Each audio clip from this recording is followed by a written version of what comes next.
Isto é romper com a realidade.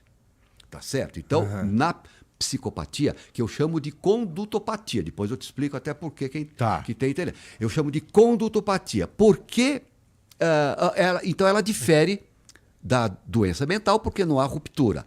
Agora, o que o condutopata, que é o nome que eu gosto de dar, o que o condutopata tem de diferente do normal?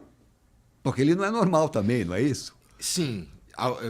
Bom, Entendeu? com as outras conversas que eu tive com pessoas é que, putz, faltam algumas noções que as outras pessoas têm. O cara não consegue, por exemplo, sei lá, não sei se é um mito isso. Inclusive, se tiver Vamos algum falar mito... mito e verdade Isso. dos condutopatas. O cara não tem empatia. Ele não... as relações deles com as outras pessoas Está certo, verdade. Elas funcionam de uma forma mais... como é que essa pessoa me serve diferente do... deixa eu... Putz, gosto dessa pessoa, sabe? Mas eu não sei se é um mito ou é verdade. Não, esse é verdade. O condutopata é um sinônimo de psicopata, sociopata, loucos lúcidos, loucos morais e outras dezenas de nomes que a história deu para esses indivíduos fronteiriços. Tá certo? Tá. Então, qual que é a diferença dele para uma pessoa normal? Basicamente, Igor, ele não tem um condutopata verdadeiro. Ele não tem sentimentos superiores de piedade, de compaixão e de altruísmo. Todos os seres humanos, pouco ou muito, têm sentimento de piedade, de compaixão, sofre com o sofrimento do outro, se esse outro for um querido, etc. O condutopata, não. O condutopata não acontece isso. Mas não necessariamente ele vai se transformar num monstro por causa disso. Ele consegue... Existe a possibilidade de se manter neutro no mundo também, né? Olha, a verdade é que esses indivíduos, eles normalmente, eles não têm nenhum tipo de... Por exemplo, você tem tratamento, mas você não tem cura. Então, eles permanecem assim, desde que eles nascem até a hora que eles vão morrer.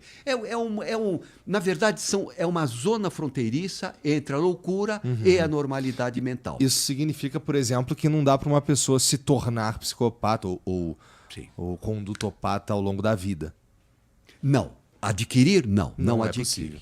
Não adquire porque não é uma da vivência... mesma forma que não cura. Entendi. Não é por exemplo, não é fruto de uma vivência dolorosa, de um trauma infantil que você teve, que você vai se tornar um condutopata. Mas as circunstâncias que você está inserido podem ativar ou não a tua predisposição. Sem dúvida nenhuma. Claro, desencadear, pode. Tá. Se eu tiver aquela potência. Isso é importante. Eu tenho uma potência, eu entro num meio que não é favorável, que vai estimular as minhas potências, eu posso fazer com que aquilo se transforme em ato. Tá. Então, isso significa que, assim, se a gente vivesse numa sociedade, por exemplo, que a maioria das relações entre as pessoas são justas, a gente teria menos problema de serial killer. Eu penso que o ser humano... Você fala algo muito importante.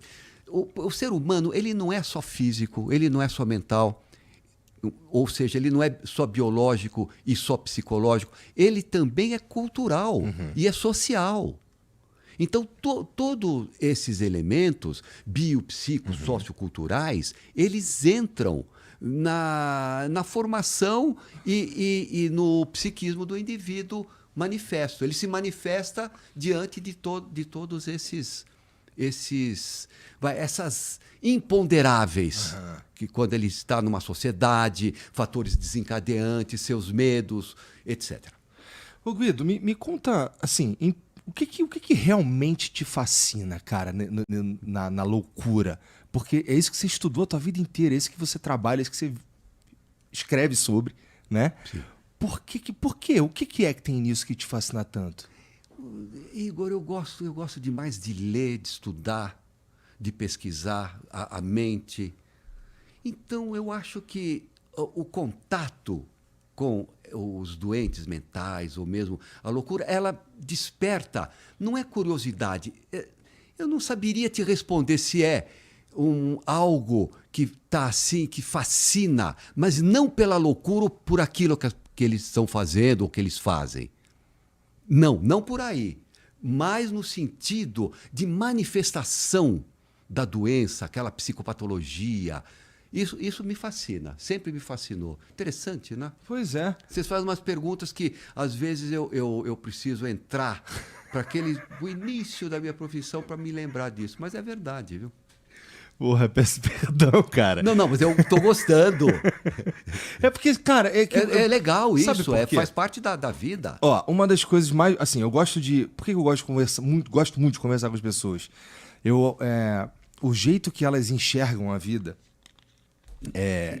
que é necessariamente diferente do meu jeito, me fascina toda vez, sabe? Então, eu fico pensando como é trabalhar com pessoas que enxergam a realidade de forma absolutamente distorcida, sabe? Deve ser uma... Assim, as perspectivas da vida ou das coisas que acontecem, dos fatos e da realidade, chegam para você de jeitos que eu acho que eu não consigo imaginar, porque são mentes que enxergam a coisa diferente, sabe? Eu lembro quando meu avô, no final da vida dele, ele já estava senil, e ele entrava numa pira que ele levantava da cama, segurava as barras da janela e gritava que estava preso na própria casa, e chamava minha tia de Ana, e o nome dela é Lucinéia, sabe? Sei. Alguma coisa assim, não lembro direito. Sei que ele sacudia a janela putz, e eu ficava, nossa, cara, o que será que tá passando na cabeça dele agora, nesse momento, sabe? E tu conversa com esses caras o tempo inteiro, né? O problema é que às vezes, assim, a maioria das vezes eles estão matando pessoas, né, cara? Olha, não é. Eu acho que eu acabei ficando assim conhecido também por essa parte desses crimes que são crimes violentíssimos, hediondos, e eles acabaram frequentando a mídia. Então, como eu trabalhei neles, mas o dia a dia não é isso. O dia a dia é bem diferente. Graças a Deus, né? Porque esses crimes hediondos, eles sempre existiram, existem e existirão. Mas eles não são diários, felizmente. Sim. Então, como é que é no dia a dia do teu trabalho? Quem são os caras com quem você geralmente lida?